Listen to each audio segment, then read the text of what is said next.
And welcome to the Blue Collar Wealth Club podcast. I am Sheena White, one of your hosts. And I am Jerry Garcia, your other host.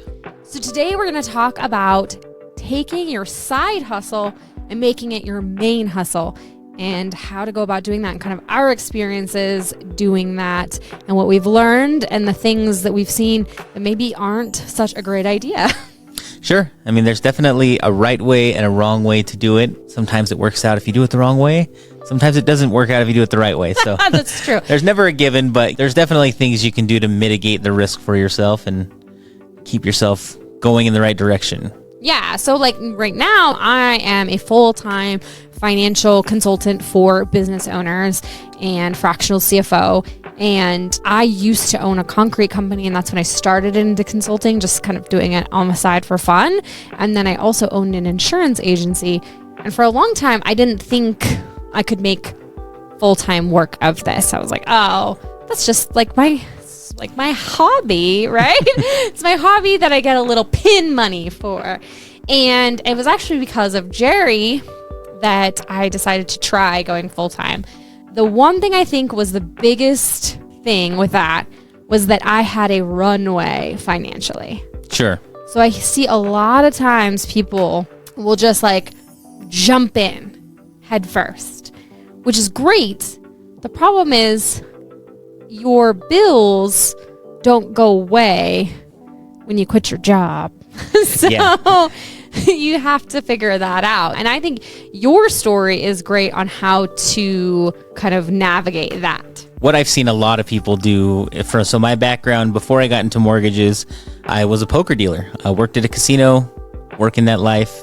Great job in my 20s, super low-key, great money. Had my daughter, and I had to drive up to the mountains in the winter. That all of a sudden changed my perspective on unsafe that was.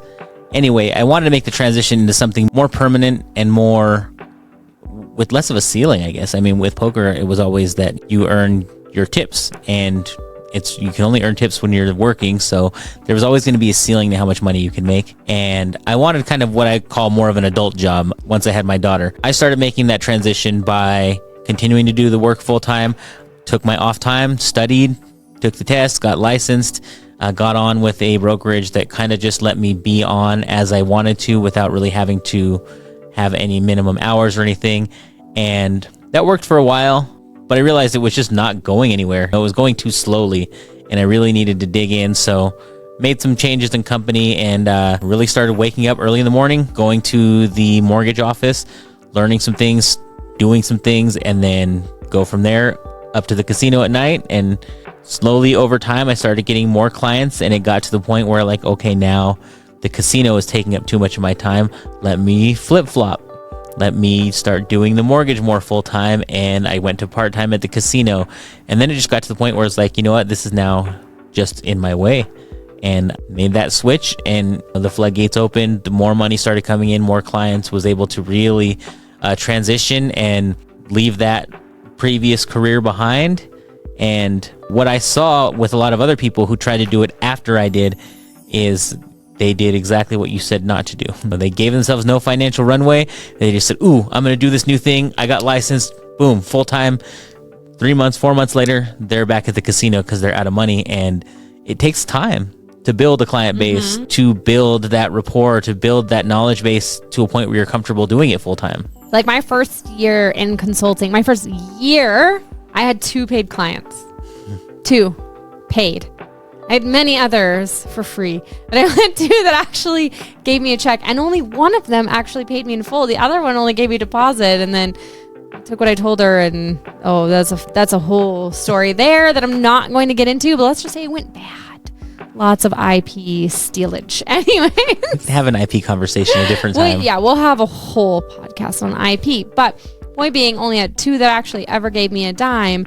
And now, I'm talking to more clients than that every day. So it's been 4 years, and going full time, it's September, and I went full time. I decided to jump in at the end of September of 2021. It has been officially 3 years. There you go. And now you're at the point where you have so many clients that you have to limit the amount that you could take on board one-on-one. And you're now developing your group program to help. I can help more people if I have a group program where, they're not getting the one-on-one attention, but they're getting it in more of a group setting.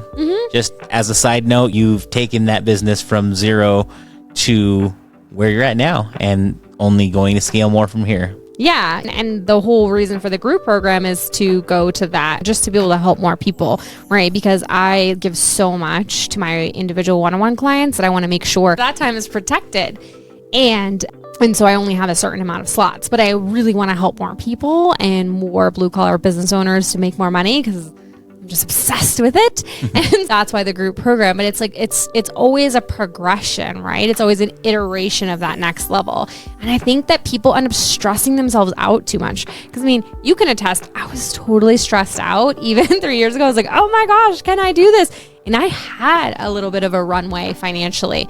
But if I hadn't, I can't even conceive of what I would have been like had I just been like, let's do it with no kind of safety net. Yeah, it takes some planning. I know a lot of contractors who they do side work outside of their main job just to earn additional cash, and that's kind of what we're talking about. But you can use that side experience and really start thinking of it on a deeper level and say, okay, I do want to do this. I like doing this. This is why you do it on the side, right? Yeah. Whether it's the same form of business or not, there's a reason that you spend your additional time doing whatever that side business is. You got to start thinking of how you can turn that into your full-time business.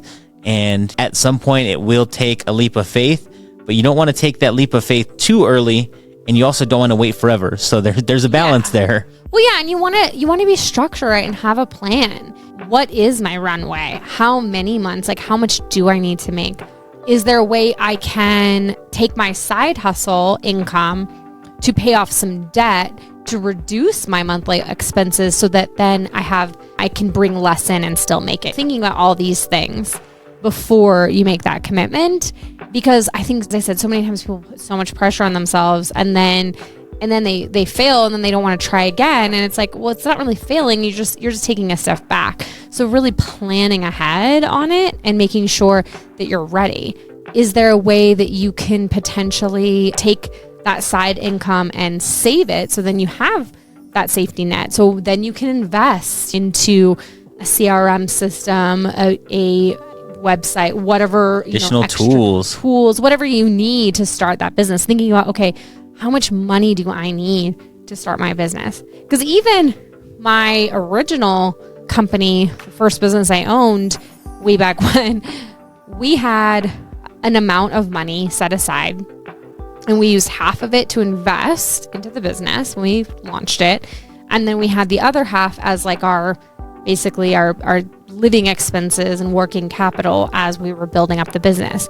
But even then, our runway was like 4 months long and we were starting from scratch, and it was tight. Like, if we had not gotten this one job, it would have been probably over. The plan is, first step is to kind of start thinking about that plan, right? One of the first steps in that plan has to be your budget. Yeah. You need to know what your monthly bills are. What is your bare minimum, right? You have to have, if you're paying rent, you need rent or a mortgage, whichever it is. You have a phone. You're going to have a phone. You're going to have a car. You have to have insurance. Internet. Yeah, internet. Like, these things that are your okay, like, this is my bare minimum. Plus, you have to factor in your food, your gas, your any other expenses, your maintenance on your car. All this stuff has to be factored in. You need to know what that looks like every single month and say, okay, for me, that number is $5,000 a month. Okay, how much of a runway do I want to give myself? Do you want to save up $60,000 so that you have 6 months worth of expenses? How realistic is that? Can you pay off some debt like you talked about? Is it possible to pay off your car sooner so that takes a big chunk of that monthly debt out of the way? A lot of things to think about, but having that budget and knowing what that number is and how long you can survive on a set amount of money will go a long way in determining when that jump is right for you. Yeah. And just whatever you feel comfortable with, right? And then thinking about, like, okay, so say you need $5,000 a month. How many clients do you need to service in order to hit that? Because if it's 2, well, 2 is a lot easier to get than, say, like 200. So that will then also kind of help you see how long of a runway you need. Because if it's 200, well, that's going to take a lot longer to build up to 200 clients a month than if you only need 2. Yes. So really like looking at that, what is the price point of the service you're delivering in whatever business you're doing? And that'll help you determine kind of what kind of runway you need. I mean, if you haven't picked up yet, we're very numbers-based people, very spreadsheet-driven, very like, hey, let's plan this. And it's always numbers.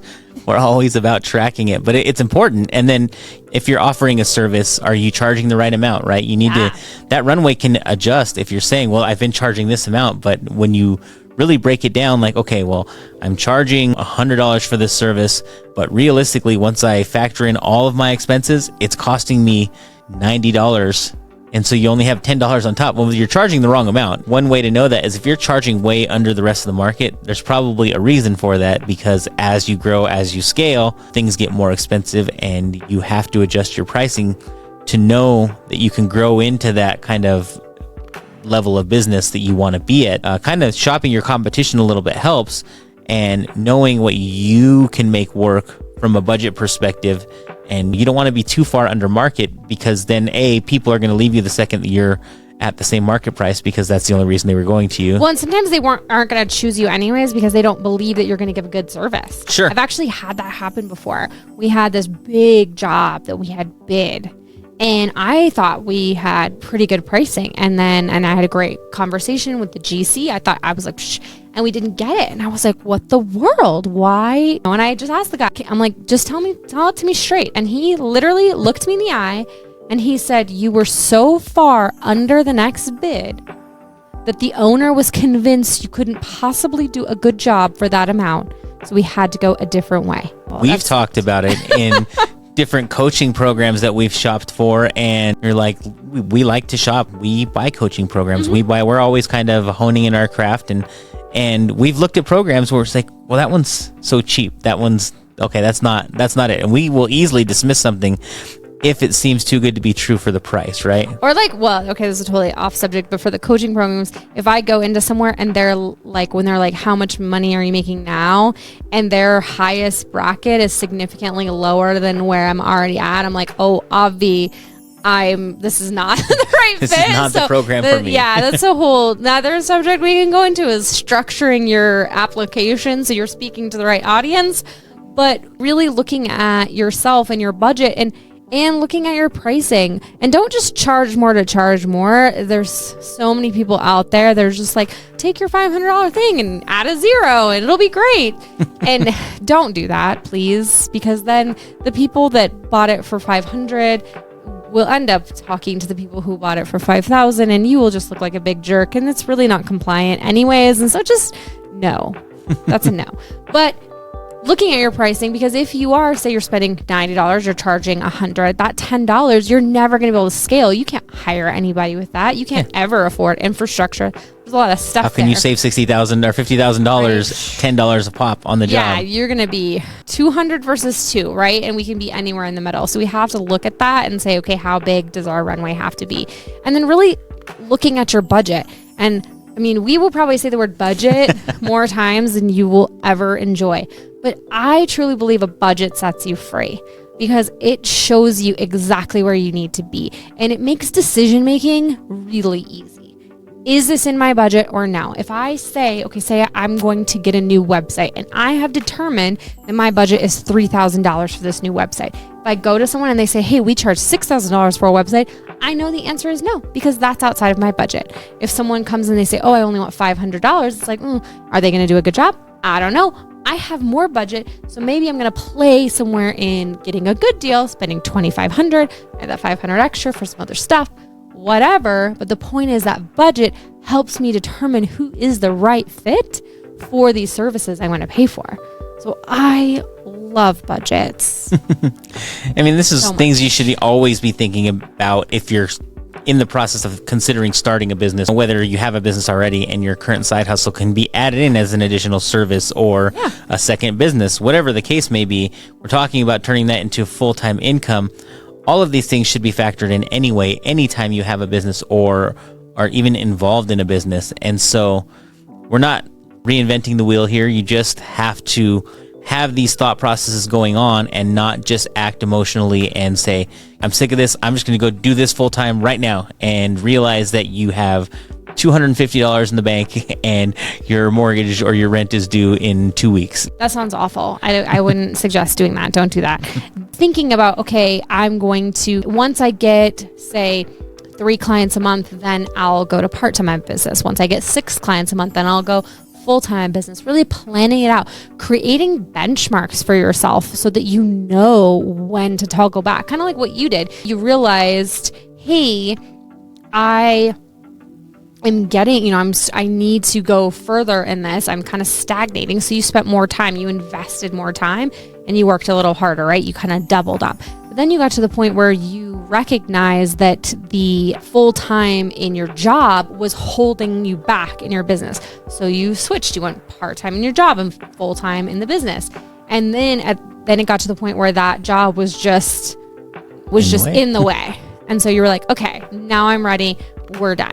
And that's so much, like, it's a lot more work in terms of actual like hours, but it's so much better in terms of stress and the ability to pay your bills. Well, we've said this before. We don't sell short-term solutions. Yeah. On this show, we only talk about the things that are going to be best, and typically that's usually the longer route. It takes a lot more foundation building than quick fixes. The tortoise won.